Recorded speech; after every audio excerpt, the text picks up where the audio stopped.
terang, tak berapa terang, bari-bari ni, mana buat ni. Ya, yang ajar ni pun cikgu. Tahu tak cikgu yang ajar ni? Ingat tak tahu lah ya. Dia bukan ngaji sekolah Arab pun.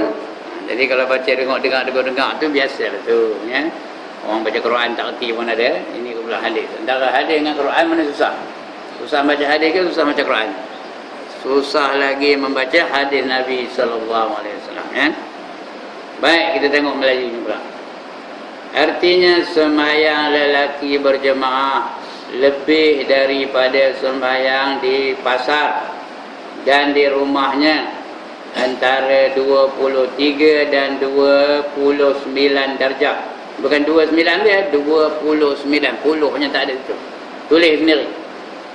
Antara 23 dan 29 darjah. Paling komanya 23 darjat lebihnya, paling banyaknya 29 darjat. Sembahyang berjemaah berbanding dengan sembahyang seorang-seorang atau di pasar.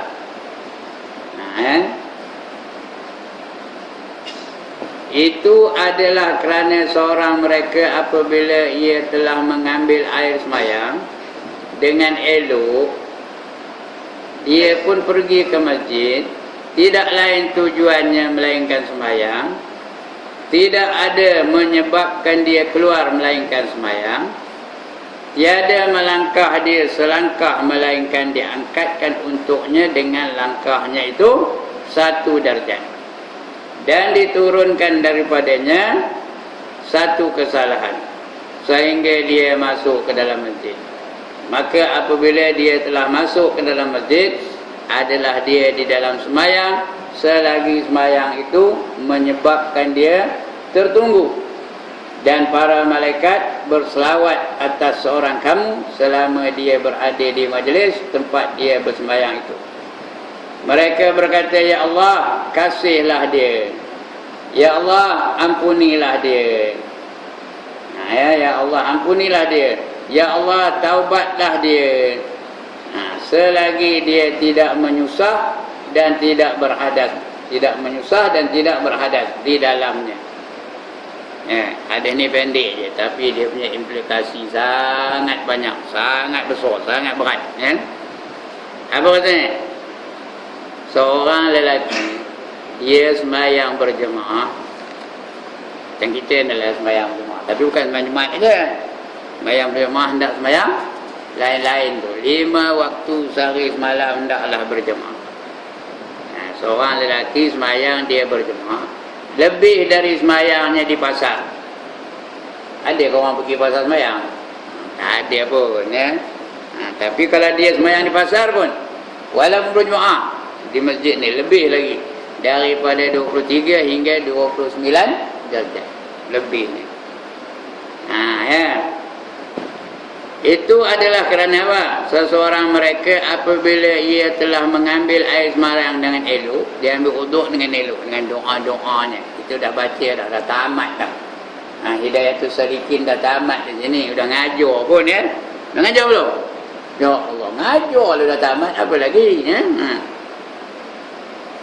Berdoa ketika ngambil uduk tu.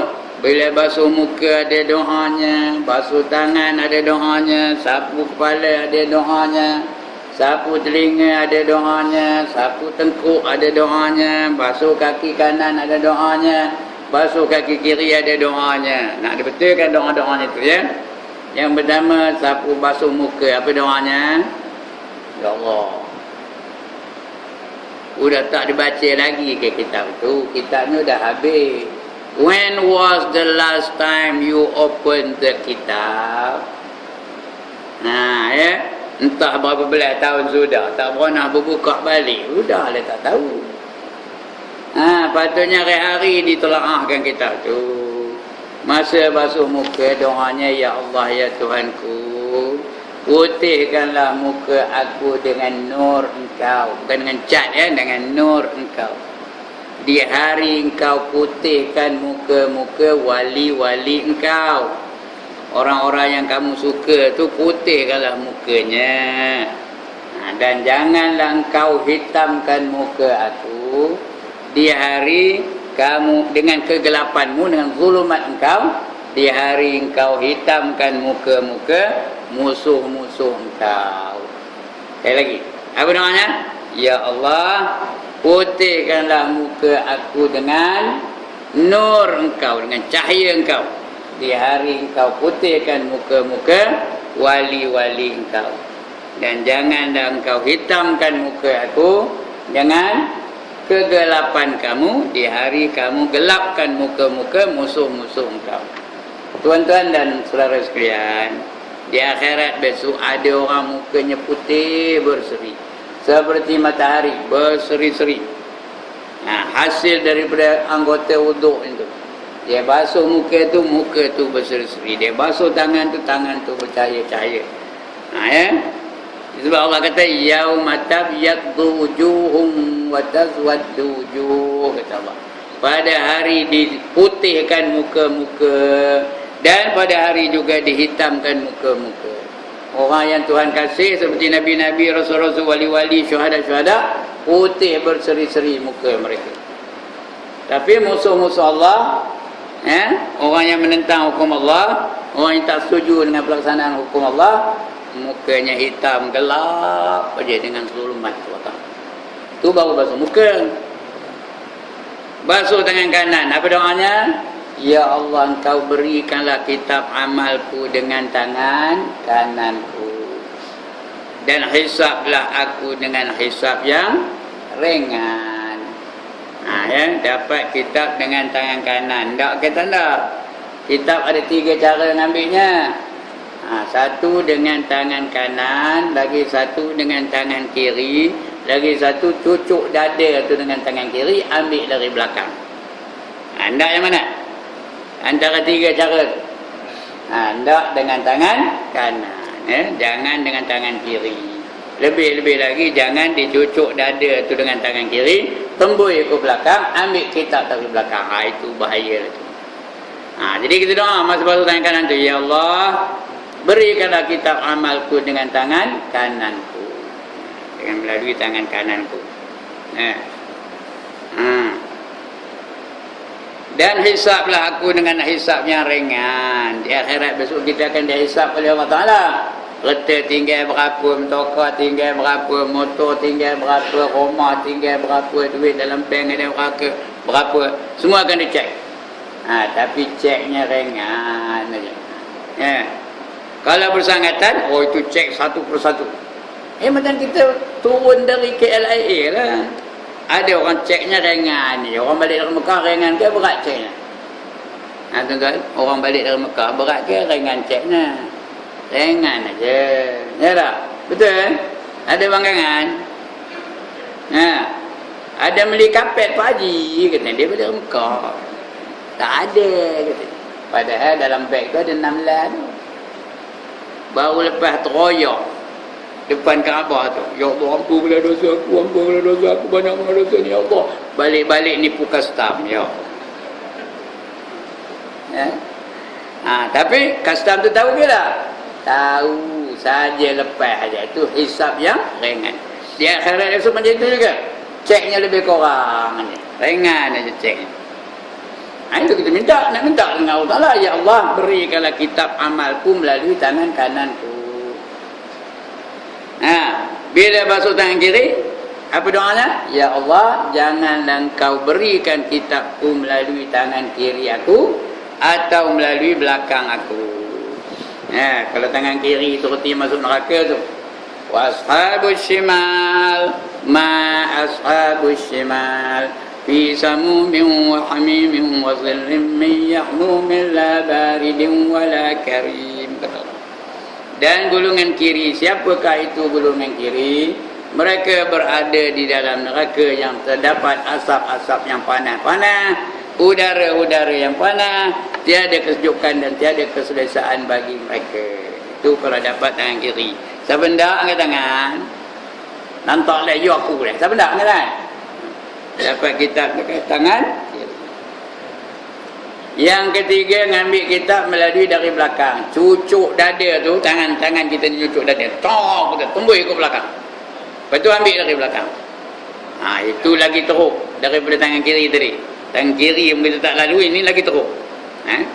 Wa amma man utiya kitabahu wara'a dhahrihi fasawfa yad'u subura wa yasla sa'ira, kata Allah dalam Quran ya. Dan barang siapa menerima kitab amalnya dengan tangan kirinya, maka dia menjerit kecelakaan. Dia menjerit, tanda celaka tu. Aduh, celaka aku. Kata agaknya lah bunyi tu. Dan dia akan dimasukkan ke dalam neraka yang bernama Sa'ir. Ada satu neraka namanya Sa'ir. Wa yasla sa'ira. Jadi itu 3 cara mengambil kitab. Kita hendak ambil kitab dengan tangan kanan, supaya kita dapat hisab yang ringan ya. Itu basuh tangan. Lepas basuh tangan apa buat? Basuh tangan terus sembahyang. Apa buat? Basuh apa pula? Basuh kepala pula ya. Bukan basuh kepala tu, sapu kepala tu. Sapu kepala tu. Masa sapu kepala tu ada doanya. Ya Allah ya Tuhanku, lepaskanlah rambut dan kulitku daripada neraka kamu. Jangan bagi rambut aku, kulit aku disentuh oleh api neraka. Dan berilah aku nanti lindungan. Apa? Nama lindungannya apa? Ya Allah, tak tahu nama lindungan pada masyarakat. Apa nama lindungannya? Aras. Lindungan aras. Di mana tidak ada lindungan melainkan lindungan aras engkau. Ndak ke tanda lindungan aras ni? Kali lagi, ndak ke tanda lindungan aras ni? Siapa tanda angkat tangan? Di akhirat esok bukan ada lindungan, bukan ada teduh, bukan ada pos macam itu, bukan ada pokok. Hanya orang yang dapat lindungan aras saja yang tak ada kena kepanasan matahari. Sebab di padang mahsyar matahari berapa jauh dari kepala? Berapa batu dari kepala? Ya Allah, tak pernah dengar ke ramai di padang mahsyar ni berapa batu dari kepala? Ada 3 batu. Kopi itu tu berapa? Sejengkal dari kepala. Sejengkal je dari kepala. Panas ke sejuk? Jadi kita tak nak kena kepanasan matahari, kita kena layakkan diri kita dapat naungan aras. Orang di bawah naungan aras relax aja dia. Sejuk aja di bawah aras. Macam duduk bawah aircon aja. Macam kejap ni ada kipas ada apa ya. Itu di aras. Minta kepada Allah, ya Allah berikanlah aku lindungan aras di hari yang tidak ada lindungan melainkan lindungan aras engkau. Lepas itu apa? Sapu apa? Sapu apa? Lepas sapu kepala, sapu apa? Sapu telinga. Ada tak doa sapu telinga? Lepas ini kan buat. Mayang mak ni tak payahlah karang-karang nak main asur kan. Siapa yang dah batal wuduk ni nak ambil wuduk, buat kejap ni. Yang ada luar tu buat ni. Lepas sapu kepala, sapu apa? Sapu telinga. Masa sapu telinga tu ada doa lagi. Ya Allah ya Tuhanku, perdengarkanlah namaku apabila dipanggil oleh malaikat untuk masuk ke dalam, nak masuk neraka syurga. Masuk dalam syurga. Biar nama kita tu dipanggil oleh malaikat. Ibrahim, kata mereka. Ibrahim pun datang. Jafar, kata tak? Jafar pun datang. Begitulah seterusnya. Supaya dipanggil. Dan janganlah namaku dipanggil untuk masuk ke dalam neraka. Jangan ada nama kita dipanggil nak masuk neraka. Lepas sapu telinga, apa dia bersapu? Apa sapu? Dalam yang kita baca dulu Hidayatul Salikin ada satu. Sapu apa? Tengkuk. Ya Allah ya Tuhanku, lepaskanlah aku dari belenggu akhirat. Tahu apa kata belenggu? Ada sekumpulan manusia nanti besok dibangkitkan Allah rupa babi hitam. Siapa nak angkat tangan? Rupa babi hitam. Lepas tu diikat kaki tangannya. Udah diikat kaki tangannya, dia masukkan rantai pengikat tu. Rantai tu dari neraka tau, bukan tali rupiah.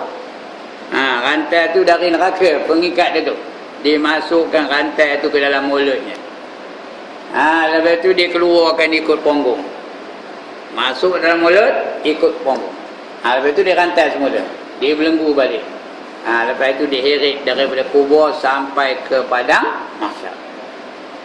Ya, sampai ke padang mahsyar. Itu dia. Siapa lalu namanya? Sebab itu kita minta, ya Allah, lepaskanlah aku daripada belenggu di akhirat kelak. Daripada belenggu engkau di akhirat kelak. Jangan kita jadi kena belenggu di akhirat besok. Ada doanya. Lepas tu apa? Pasal apa? Kita tinggal beruduk ke mana? Lepas tu apa? Betul pasal apa? Basuh kaki. Kanan ke kiri dulu? Kanan dulu. Masa basuh kaki kanan, ada doanya. Ya Allah, ya Tuhanku, tetapkanlah kaki kananku ini semasa meniti jambatan Qadin. Ya. Semasa meniti Siratal Mustaqim. Ya. Kemudian kita basuh kaki kiri kita, apa doanya? Ya Allah, ya Tuhanku, janganlah engkau, jangan apa? Tak ada apa? Janganlah engkau gelincirkan kaki aku ketika meniti Siratal Mustaqim. Maknanya tetap kaki kita. Ya. Supaya semasa kita meniti Siratal Mustaqim tak ada tergelincir. Siapa nak gelincir kat tangan? Kalau gelincir ke mana? Di bawah ada apa? Ada neraka. Neraka tak betul? Neraka. Tak betul. Di bawahnya ada neraka. 7 neraka nunggu di bawah tu. Ini kita doa ketika mengambil wudu. Udah lepas ambil wudu tu doa lagi. Ya, asyhadu an la ilaha illallah wa asyhadu anna Muhammadan abduhu wa rasuluh. Allahumma ij'alni minat tawwabin waj'alni minal mutatahhirin. Subhanakallahumma bihamdik asyhadu an la ilaha illa ant astaghfiruka wa atubu ilaik. Siapa doa lepas ngambil wuduk tu, seluruh anggotanya tu akan jadi suci. Bercahaya-cahaya, nanti seluruh badannya tu bercahaya-cahaya di akhirat. Kalau dia tak ada doa, hanya anggota wuduk tu aja yang bercahaya. Ini kita nak anggota wuduk saja ke seluruh anggota? Seluruh anggota tu bercahaya-cahaya. Itu doa ketika mengambil wuduk. Ini Rasul nyuruh ni ya. Doa dia ketika mengambil wuduk dapat pahala lebih daripada 23 kali ganda sehingga 29 kali ganda. Tapi yang masyhurnya 27 kali ganda. Sembahyang berjemaah lebih baik daripada 27 dengan 27 kali darjat berbanding dengan sembahyang seorang diri. Tapi itu disuruh berjemaah. Yang ini tu saya jawab, saya nak tanya aja. Tadi sembahyang subuh pagi tadi berjemaah ke tidak? Jangan jawab. Saya nak nanya aja. Ya? Tadi subuh tadi berjemaah ke seorang-seorang? Jangan jawab. Terpulang masing-masing. Ya? Barang siapa saja tak nak datang berjemaah, deliberately, intentionally tak mau datang berjemaah, dia dengar azan, sembahyangnya tu kata Nabi sembahyang sesat. One more time, kau tak apa dengar. Siapa sengaja tak mahu berjemaah 5 waktu sehari semalam, sengaja tak nak, kerana malas, kerana getik, kerana tak gemuk, malas jumpa orang, duduk di rumah seorang-seorang sembahyang, maka sembahyangnya kata Nabi, jangan menyolang mata tengok saya, bukan saya ngabur ni, Nabi ngabur kan. Sembahyangnya itu sembahyang sesat. Walau annakum, ini teksnya, kalau tak percaya baca kitab hadis yang bernama Muslim, Sahih Muslim ada situ.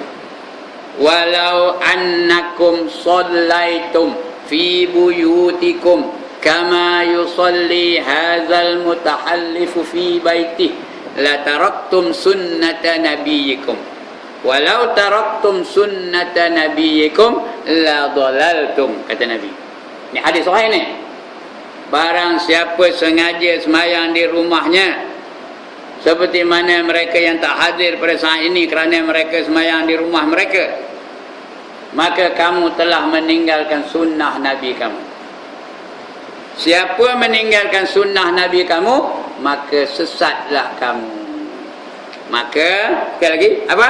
Sesatlah kamu. Dengar ke tak? Maka sesatlah kamu. Hari ini berapa orang? Agak-agak yang ada dalam masjid ni berapa orang sembahyang subuh tadi sesat? Orang lelaki aja, orang perempuan tak apa. Orang perempuan tak ada wajib, orang lelaki aja. Kecuali dia ada uzur yang dibenarkan oleh syariat. Kalau tidak, dia kira sembahyangnya sesat. S-E-S-A-T apa? Sesat. Jauhinya sin ta. Sesat. Kalau sengaja lah, kalau ada uzur tak apa, dia demam ke, hujan lebat ke, ada rimau di tengah jalan ke, ada ulur nak matuk ke, banyak benar ulurnya, yang itu tak apa lah. Kalau saja-saja rumah tepi surau, rumah tepi masjid, orang bang dengar tapi saja tak siwa nak datang, dia sihat, berjalan boleh, motor ada, motor ada, saja tak siwa nak datang, sembahyang apa gelombang tu? One more time, kenapa? Sesat, kata Nabi. Jadi pastikan kita sembahyang berjamaah. Berapa kali sehari? 5 kali sehari. Itu dia. Kemudian tuan-tuan, sikit lagi ada berapa minit lagi? Baru 1.12. Masuk kawan? 1.18 baru 1.12. Ada 6 minit lagi. Sempat lagi. Orang yang lazim sembahyang berjamaah, dia dapat 5 fadilat. Yang pertama, Allah lapangkan hidupnya. Tak ada susah, tak ada hutang sana, hutang sini, hutang sana, hutang sini, tak ada. Allah lapangkan hidupnya.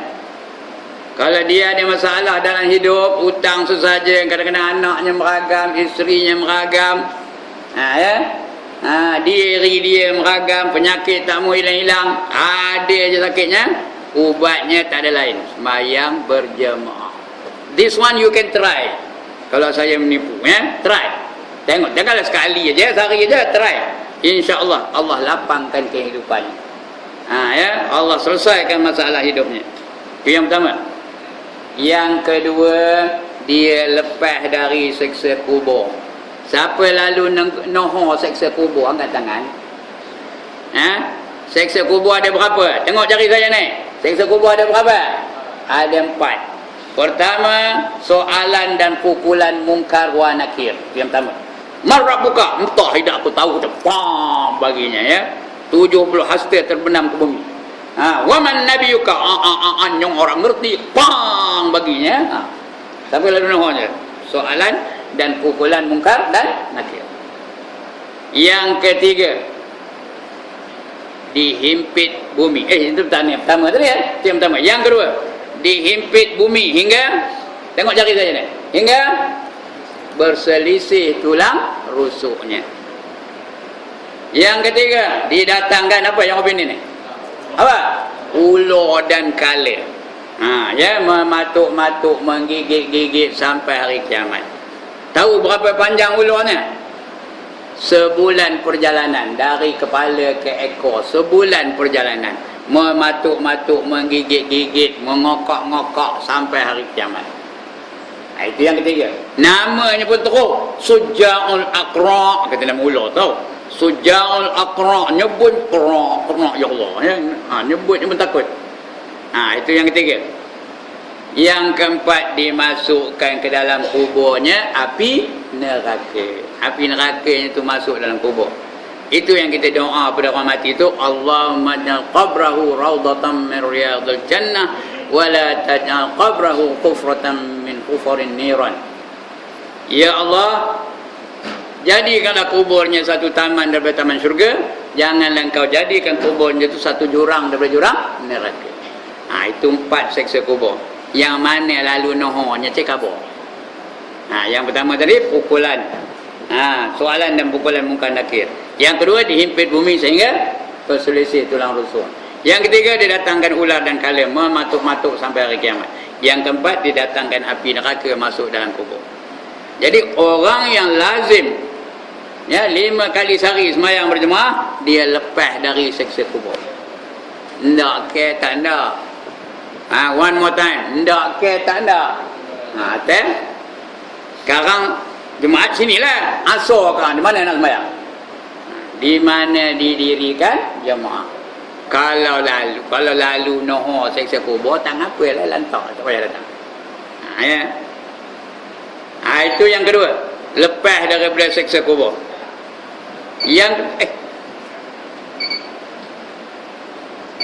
oh iya weh. 2 minit lagi, tak apa. Yang apa tadi? Yang kedua ya. Yang ketiga, dapat kitabnya melalui tangan kanan. Ini dah kita sebut tadi kan. Kitabnya dapat dengan tangan kanan. Yang keempat, dia meniti siratal mustaqim, cepat seperti kilat. Tak, kata tak. Sedar-sedar dah lepas aja. Dah berada di pintu syurga. Sudah minum telaga apa? Air telaga. Ya Allah. Air telaga apa? Al-Kausar. Sekali minum tidak dahaga selama-lamanya.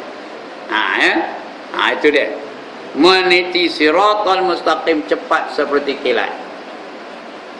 Yang kelima, 5 fadilat orang sembahyang Jumaat ya. Yang kelima, masuk ke dalam syurga bi ghairi hisab. Apa kata bi ghairi hisab? Tidak ada cek. Terus aja ada VIP entrance. You come to my heaven without any checks. Kata dia malaikat. Malaikat tak kerti kamu betul ke? Tak ada hisab. Terus masuk ke dalam syurga. Ini fadilat orang yang sembahyang berjamaah. Lagi sikit lagi ya. Dan tiada melangkah selangkah melainkan dengan dia diangkatkan untuknya dengan langkahnya itu 1 darjat. Selangkah 1 darjat naik. Selangkah 1 darjat naik. Kita datang untuk Jumaat. Tuan-tuan datang untuk Jumaat tadi. Selangkah 1 darjat. Selangkah 1 darjat. Datang dari mana? Dari Pangkalan Gate sana ya. Daripada Pangkalan Gate tambahan tu berapa langkah? Kalau nak tahu berapa darjat, bilang balik kan, tinggal motor jalan kaki. Bilang langkah. Selangkah 1 darjat. Selangkah 1 darjat. Dan diturunkan daripadanya 1 kesalahan, dibuang 1 kesalahan, selangkah 1 kesalahan buang, selangkah 1 kesalahan buang, selangkah 1 kesalahan buang. Sehingga dia masuk ke dalam masjid. Sekarang ni tuan-tuan dah masuk dalam masjid, tak ada lagi lah sampai dalam masjid langkah tu dibilang ya. Maka apabila dia telah masuk ke dalam masjid, adalah dia dalam sembahyang. Dikira dalam sembahyang. Kejap ni semua kira sembahyang mereka ni, walaupun tak sembahyang. Dikira dia dalam sembahyang. Adalah dalam sembahyang selagi sembahyang itu menyebabkan dia bertunggu. Dia menunggu waktu dah bunyi tu nunggu waktu. Dia kira sembahyang tu walaupun dia duduk, tapi kira dapat pahala sembahyang. Dan para malaikat berselawat. Allahumma salli ala Muhammad. Pahala dapat siapa? Pahala dapat siapa? Dapat kita, dapat saya, dapat ketuan-tuan pahalanya. Berselawat atas seorang kamu selama dia berada di majlis. Selama ada dalam masjid ni, selawat aja malaikat tu untuk kita. Tempat dia bersembahyang itu. Mereka pula udahkan selawat saja, minta ampun bagi kita. Malaikat-malaikat tu minta ampun bagi kita. Apa kata mereka? Ya Allah, kasihilah dia, kasihilah Haji Jaafar tu, kasihilah Haji Samsudin tu, kasihilah Rosli tu, kasihilah Tok Imam tu. Minta. Nak kita nak ni? Nak ada. Ya. Datanglah awal-awal selagi kita ada dalam masjid ni. Mereka minta ampun bagi pihak kita. Lagi apa? Kasihilah dia. Betul? Ya Allah, ampunilah dia. Siapa tak ada dosa, angkat tangan. Siapa tak nak dosa diampun, angkat tangan.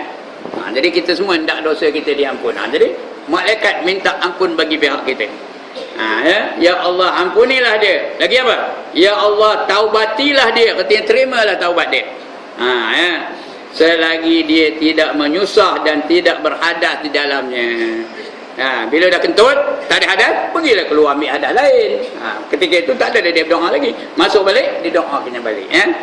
Itu dia tuan-tuan dan saudara sekalian. Wallahu a'lam. 1 hadis je boleh baca tengah hari ni ya. Panjang sikit. Mana nak buatnya, penerangannya panjang. Hadisnya sikit, kecil je. Akan datang kita akan baca lagi hadis yang ke-12 insya-Allah ya. Sekian, minta maaf lah. Kasar bunyinya, kuat penuh suara ngajar tu macam menjerit aja. Tu dah naik syok ni buatnya. Dia bila dah naik syekh tu boleh lah. Jerit pekik tu.